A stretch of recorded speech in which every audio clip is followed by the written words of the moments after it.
He's a controversial figure, founder of WikiLeaks and responsible for the release of thousands of secret US military and diplomatic documents.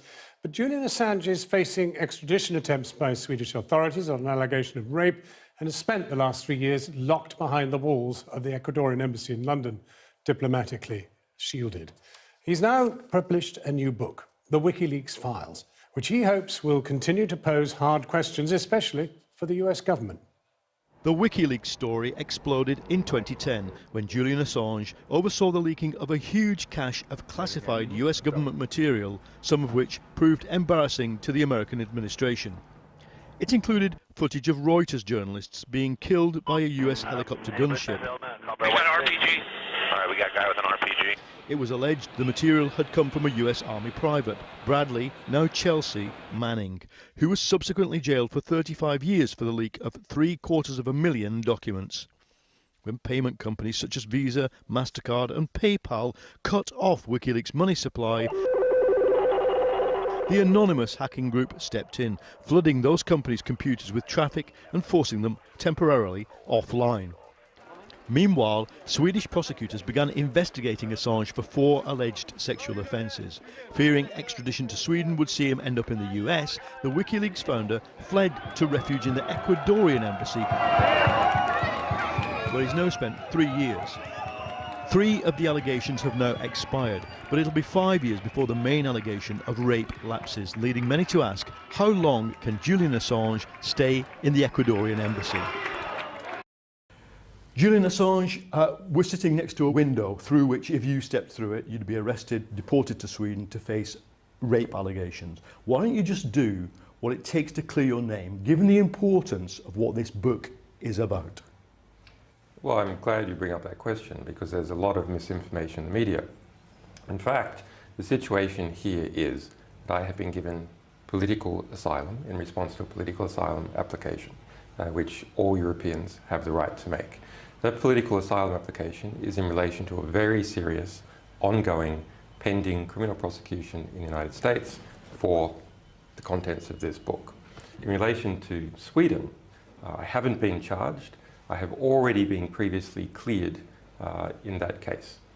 Neither Sweden nor the UK will promise to me or to the government of Ecuador not to extradite me to the United States.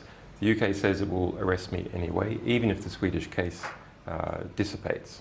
And only this week we learned that 2 British citizens were killed by a British drone strike.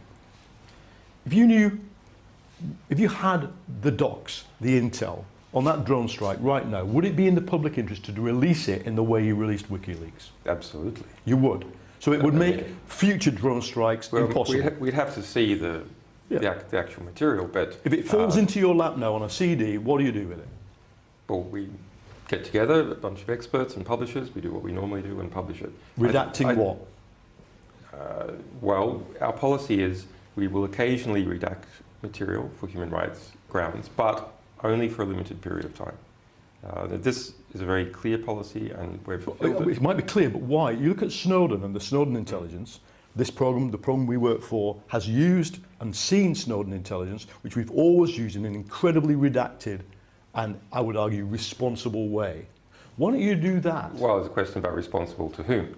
Now, through these cable publications, we have contracts with more than 110 media organizations around the world. And so we're able to compare the results across 110 different publishers. And what we see is extensive abuse of the redaction process for political purposes, because of fears of libel suits and so on. The other fear, though, is that people who want to kill us are empowered by the unredacted intelligence.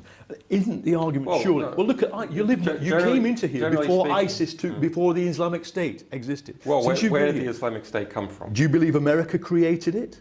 Are you in that school of thought? Destabilization. Clearly, by destabilizing Syria, and in Iraq. Did America create the Islamic State?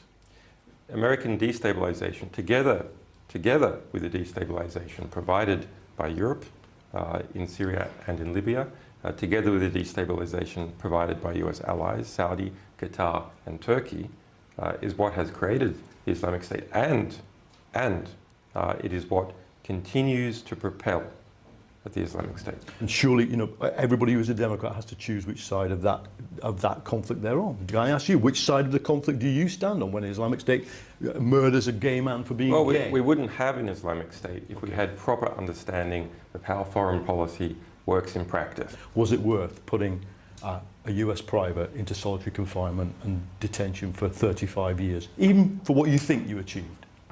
That's not something that I can answer. That's only something that Chelsea Manning can answer. Was taken. That's only something Chelsea Manning can answer. But the allegation there is that he was betrayed by a US journalist. Nothing to do with WikiLeaks. No, but WikiLeaks is part of the movement that wants to do these things.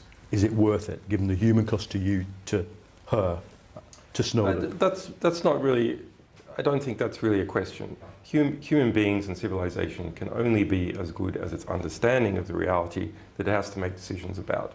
So this is a very basic principle that people either believe in education, that education is important, or they don't. I'm someone who believes that education about how the world actually works, how human institutions actually behave, is really the only thing that we have. Otherwise, it's just a chaos because our decisions are not based upon understanding. Julian Assange, thank you very much. I've been